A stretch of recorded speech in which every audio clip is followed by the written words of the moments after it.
Are you trying to decide between Elicit, consensus, and Scite?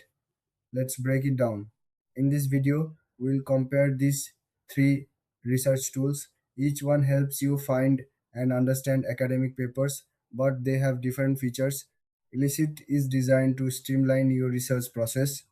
It helps you gather evidence and organize your findings. You can create structured notes and even set up your own research questions. It's great for in depth analysis.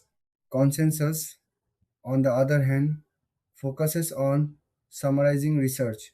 It uses AI to generate quick summaries of papers. This makes it easy to get the gist of a study without reading everything. It's perfect for those who need fast insights. Now, let's look at Cite. This tool takes a unique approach by showing how papers are cited. It highlights whether a study supports or contradicts other research.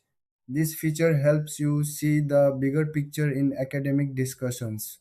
So, what are the main differences? Elicit is all about organization and depth. Consensus is quick and efficient for summaries. Cite provides context on citations, which is useful for understanding the impact of research. When it comes to features, Elicit allows for detailed note taking and research design.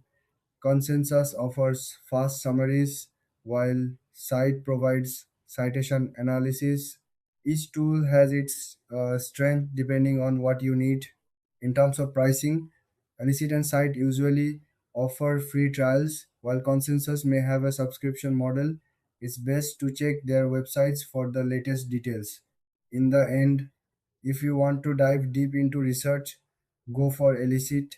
If you need quick summaries, choose Consensus. And if understanding citations is your focus, Cite is the way to go.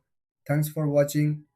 If you found this comparison helpful, don't forget to like and subscribe for more insights.